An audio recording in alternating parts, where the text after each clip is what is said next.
Radio Kantipur, radio राष्ट्रको।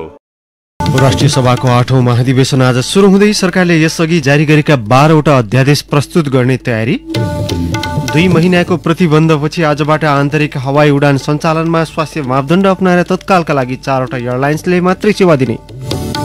लगातारको वर्षापछि खसेको पहिरोले चितवनको नारायणगढ मुगलिन सडक खण्ड अवरुद्ध। शनिबारसम्म लगातार पानी पर्ने भएकाले सतर्क रहन मौसम पूर्वानुमान महाशाखाको आग्रह। चीनमा सत्तारूढ कम्युनिस्ट पार्टी स्थापना भएको 100 वर्ष पुरा। चीनको आन्तरिक मामिलामा हस्तक्षेप गरे ठूलो मूल्य चुकाउनु पर्ने राष्ट्रपति सीको चेतावनी।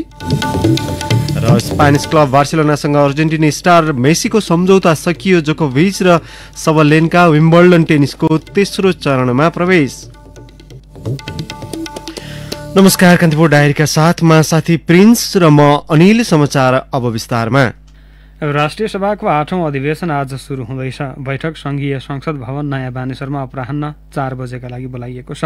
प्रतिनिधि सभा दोस्रो पटक विघटन भएको अवस्थामा माथिल्लो सदनको बैठक सुरु हुन लागेको हो। प्रतिनिधि सभा विघटन भएको अवस्थामा आज राष्ट्रिय सभामा विपक्षी सदस्यहरूले मुलुकमा विविध समस्याका विषय उठाउने तयारी गरेका छन्। राष्ट्रिय सभाको 7औं अधिवेशन गत पुस 26मा अन्त्य भएको थियो। गत पुस 5 गते पहिलोपटक प्रतिनिधि सभा विघटन भएको अवस्थामा राष्ट्रिय सभाको 7औं अधिवेशनको बैठक बसेको थियो। दोस्रो पटक गत वैशाख 7 गते राति राष्ट्रपति विद्यादेवी भण्डारीले प्रतिनिधि सभा विघटन गरेको मुद्दा अहिले सर्वोच्च अदालतमा सुनवाईका क्रममै छ। एउटा बैठक अन्त्य भएको 6 महिनामा अर्को बोलाउनु पर्ने संवैधानिक प्रावधान अनुसार राष्ट्रपति भण्डारीले राष्ट्रिय सभाको अधिवेशन आह्वान गर्नुभएको हो। बैठकको सुरुमा अध्यक्ष गणेश प्रसाद तिमुल सिन्हाले राष्ट्रपति भण्डारीले बैठक आह्वान गरेको पत्र र मन्त्री परिषद पुनर्गठन सम्बन्धी राष्ट्रपति कार्यालयबाट प्राप्त पत्र पढेर सुनाउनु हुनेछ। राष्ट्रिय सभा सचिव राजेन्द्र फुयालका अनुसार बैठकमा यसअघि सरकारले जारी गरेका 12वटा अध्यादेश प्रस्तुत गरिनेछ। आजको बैठकले शोक प्रस्ताव पारित गर्ने कार्यसूची पनि छ। बैठकमा सहभागी हुने अध्यक्षदेखि राष्ट्रिय सभाका सदस्य, कर्मचारी, मर्यादा पालक लगायतको एन्टिजेन परीक्षण गरिएको छ।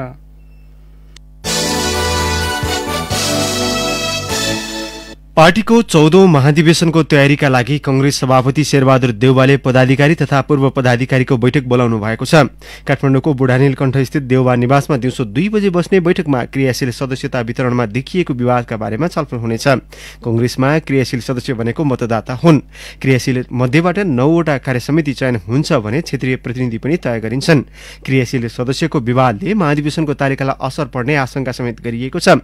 यसैबीच क्रियाशील छानबिन समितिले विभिन्न 10 जिल्लाका क्रियाशील सदस्यको अन्तिम नामावली प्रिन्ट गरेको छ। 5,000 बढी उजुरी छानबिन गरिरहेको समितिले आज बेलुकीसम्म थप केही जिल्लाका क्रियाशील सदस्यको नाम प्रिन्ट गर्नेछ। कुन कुन जिल्लाको अन्तिम नामावली प्रिन्ट हुन बाँकी छ भन्ने बारे समितिले खुलाएको छैन। समिति सदस्य सचिव केशव रिजालका अनुसार अहिलेसम्म 8,50,000 क्रियाशील सदस्य पार्टीको वेबसाइटमा इन्ट्री भएका छन्। समितिले आगामी आइतबारसम्ममा क्रियाशील सदस्यको विवरण वेबसाइटमा इन्ट्री गर्न समय दिइएको छ। तोकिएको समयमै समितिले आफ्नो काम पूरा गर्ने सचिव रिजालले बताउनुभयो। कंग्रेसले साउन 12 गते वडा अधिवेशन गर्ने कार्यतालिका बनाएको छ। भदौ 16 देखि 19 सम्म 14औं महाधिवेशन काठमाडौँमा गर्ने तय भएको छ। सत्तारूढ एमालेमा महाधिवेशन आयोजक कमिटिको हिजोको निर्णयबारे छलफल गर्न खनाल नेपाल समूहको स्थायी कमिटी बैठक आज बस्दैछ। काठमाडौँको बुद्धनगर स्थित एक पार्टी प्यालेसमा बिहान 11 बजेपछि बस्ने बैठकमा अध्यक्ष केपी शर्मा ओली समूहले केन्द्रीय समिति गठन लगायतका हिजो गरेको निर्णयको समीक्षा र आगामी रणनीति तय गरिने खनाल नेपाल समूहको भनाइ छ। पार्टीको 10औं महाधिवेशन आयोजक कमिटीलाई सर्वोच्चले वैधता नदिएका बेला ओली समूहले सोही बैठक बोलाएको भन्दै खनाल नेपाल समूह एकताप्रति सशंकित भएको हो। पार्टीलाई जेठ 2 मा फर्काउने भनेपछि पनि एमालेले हिजो माओवादी केन्द्रबाट आएकालाई समेत समावेश गरेर 261 सदस्यीय केन्द्रीय कमिटी गठन गरेको थियो। सो निर्णय पार्टी एकता विरोधी भएको खनाल नेपाल समूहका स्थायी कमिटी सदस्य युवराज गेवालीले जानकारी दिनुभयो। माओवादी केन्द्रसँग एकीकरण अघि कायम 203 सदस्यीय केन्द्रीय कमिटीलाई बिउत्याएर सोही कमिटीको निर्णयबाट माओवादीबाट ल्याइएकालाई मनोनयन गर्ने वा नगर्ने विषयमा निर्णय हुनुपर्ने उहाँको भनाइ छ।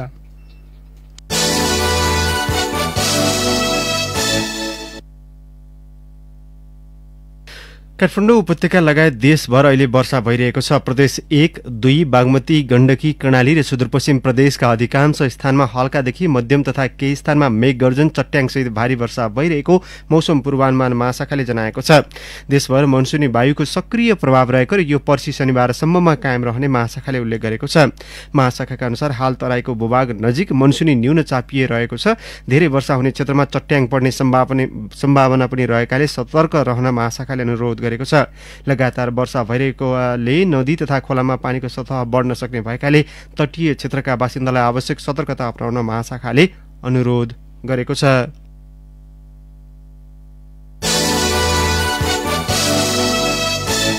लगातारको वर्षापछि खसेको पहिरोले चितवनको नारायणगढ मुगलिन सडक खण्ड अवरुद्ध भएको छ। जिल्ला प्रहरी कार्यालय चितवनका अनुसार गैराती 2:15 बजे इच्छा कामना गाउँपालिका 6-5 किलोमा पहिरो खसेको छ। पानी निरन्तर परिरहेको र पहिरो खस्ने क्रम नरोकिएका कारण बाटो खुल्न केही समय लाग्ने चितवनका डिएसपी सूर्य थापाले बताउनुभयो। डोजर र लोडरको प्रयोग गरी पहिरो पन्छाउने काम भइरहेको उहाँले जानकारी दिनुभयो। सङ्घीय राजधानी काठमाडौँलाई देशको पूर्वी र पश्चिम क्षेत्रसँग जोड्ने मुख्य मार्गको रूपमा रहेको यो सडक खण्डमा वर्षेनी पहिरोका कारण सडक अवरुद्ध हुने गरेको छ। एसियाली मापदण्ड अनुरूपको 2 लेनको फराकिलो सडक बनाउने क्रममा ठाउँ ठाउँमा पहाड काटेका कारण वर्षायाममा पहिरो खस्ने गरेको हो। कान्तिपुर डायरीमा अब ब्रेकको पालो। कान्तिपुर डायरीमा अब बाँकी प्रसङ्ग। सरकारले गत वैशाख 20 गतेबाट बन्द गरेको आन्तरिक उडान 2 महिनापछि आजबाट सुरु गरेको छ। कोभिड-19 को संक्रमण रोकथाम तथा नियन्त्रणका लागि निषेधाज्ञा लागू भएपछि बन्द भएको आन्तरिक उडान 68औं दिनपछि आजबाट सुरु भएको हो। मन्त्री परिषदको यही असार 7 गतेको निर्णयअनुसार संस्कृति, पर्यटन तथा नागरिक उड्डयन मन्त्रालयले आजदेखि आन्तरिक उडान नियमित रूपमा सुरु गर्ने निर्णय गरेको हो। नागरिक उड्डयन प्राधिकरणले हाललाई जुलाई अर्थात् आजबाट आगामी साउन 16 गतेसम्मका लागि दैनिक 16 वटा उडान तालिका स्वीकृत गरेको जनाएको छ। उडान नियमित गरिए पनि पूर्ण रूपमा भने सञ्चालनमा हुने छैनन्। यात्रुको माग अनुसार अहिले स्वीकृत उडान तालिकालाई विश्लेषण गरी परिवर्तन गरिने तर 50% भन्दा बढी उडान अनुमति नदिने प्राधिकरणले जनाएको छ। त्रिभुवन अन्तर्राष्ट्रिय विमानस्थलका महाप्रबन्धक प्रताप बाबु तिवारीका अनुसार काठमाडौँबाट बुद्ध एयरलाई दैनिक 31, यतिलाई 15, श्री एयरलाइन्सलाई 7, सौर्य एयरलाइन्स 3 र समिट एयरलाइन्सलाई 2 वटा नियमित उडान अनुमति दिएको छ। स्वीकृत तालिका अनुसार काठमाडौँबाट दैनिक विराटनगरका लागि 10, भैरवाका लागि 9, नेपालगञ्ज र भद्रपुरका लागि 7-7, जनकपुर र सिमराका लागि 6-6, पोखराका लागि 5 र धनगढीका लागि 4 उडान हुनेछन्। काठमाडौँबाट लुक्ला, फाप्लु, ताप्लेजुङ, भोजपुर लगायत दुर्गम भेगमा पनि दैनिक 8 उडान हुनेछ। त्रिभुवन अन्तर्राष्ट्रिय विमानस्थलका महाप्रबन्धक तिवारीका अनुसार अहिलेसम्ममा 10 वटा उडान भइसकेको छ। काठमाडौँबाट तारा एयर र समिट एयरले मात्रै दुर्गममा उडान भर्दै आएका छन्। हवाई यात्रुले तोकिएको जनस्वास्थ्यका मापदण्ड भने अनिवार्य पालना गर्नुपर्नेछ।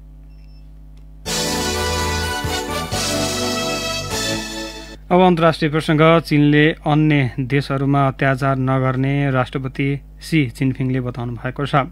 चिनिया कम्युनिस्ट पार्टी स्थापनाको 100औं वर्षगाँठलाई सम्बोधन गर्दै राष्ट्रपति सीले अन्य राष्ट्रमा चीनले अत्याचार नगर्ने बताउनु भएको हो। राष्ट्रपति सीको सम्बोधन अमेरिका लक्षित रहेको बीबीसीले उल्लेख गरेको छ। राष्ट्रपति सीले आफ्नो मुलुकमा अन्य राष्ट्रको अत्याचार समेत नसहने चेतावनी दिनुभएको छ। उहाँले भन्नुभयो, स्टिलको ठूलो पर्खाल तोडेर कोही प्रवेश गर्न चाहन्छ भने त्यसले ठूलो मूल्य चुकाउनुपर्छ। चीनमा सत्तारूढ चिनिया कम्युनिस्ट पार्टी स्थापना भएको 100 वर्ष पूरा भएको अवसरमा भव्य कार्यक्रम आयोजना गरिएको हो। बेइजिङ स्थित तियाननमेन स्क्वायरमा आयोजित विशेष कार्यक्रममा 70,000 भन्दा बढी नागरिक भेला भएका छन्। हजारौंको भिडका बीच कार्यक्रम जारी रहेको र अधिकांशले मास्क नलगाएको भन्दै चिन्ता जनाइएको छ। करिब 1 घण्टा सम्बोधन गरेका राष्ट्रपति सीले आधुनिक चीनका लागि पार्टीको भूमिकाबारे चर्चा गर्नुभएको थियो। मुलुकको विकासका लागि पार्टी केन्द्रमा रहेको भन्दै उहाँले जनतासँग अलग गर्ने प्रयास असफल हुने बताउनुभयो। सम्बोधनका क्रममा उहाँले चीन कसैको धम्की, उत्पीडन र अधीन नचाहने उल्लेख गर्नुभयो। चिनिया कम्युनिस्ट पार्टी स्थापनाको 1 शताब्दी पूरा भएको अवसरमा हङकङमा पनि आज विशेष कार्यक्रम आयोजना गरिएको छ। सन् 1921 मा स्थापना भएको चिनिया कम्युनिस्ट पार्टी लामो समयको गृहयुद्ध पछि 72 वर्ष अघि सत्तामा आएको थियो। कान्तिपुर डायरीमा अब खेल प्रसङ्ग। स्टार खेलाडी लियोनल मेसीको स्पेनी क्लब बार्सिलोनासँगको सम्झौता सकिएको छ। 21 वर्षदेखि बार्सामा रहेका उनी 12 महिनाको प्रयासपछि क्लब छाड्ने निष्कर्षमा पुगेका छन्। बार्सिलोनासँगको सम्झौता गैराती सकिए पनि 34 वर्षीय मेसी अब कुन क्लबमा आबद्ध हुने भने पक्का भएको छैन। Manchester City, Paris Saint Germain, PSG लगायतका क्लबले उनीमाथि चासो देखाए पनि सो बारेमा अहिलेसम्म कुनै निर्णय भएको छैन। हरेक क्लबसँगको सम्झौताका लागि खुला भए पनि उनी नौ क्याम्पमा नै रहने सम्भावना रहेको अन्तर्राष्ट्रिय सञ्चार माध्यमहरूले उल्लेख गरेका छन्। डच प्रशिक्षक रोनाल्ड कोइम्यान क्लब भित्रिएपछि मेसीसँगको सम्बन्ध चिसिएको थियो। यद्यपि बार्साका अध्यक्ष जोन लोपोर्टा भने मेसीलाई क्लबमै राख्ने सम्बन्धमा छलफलमा रहेको बताएका छन्।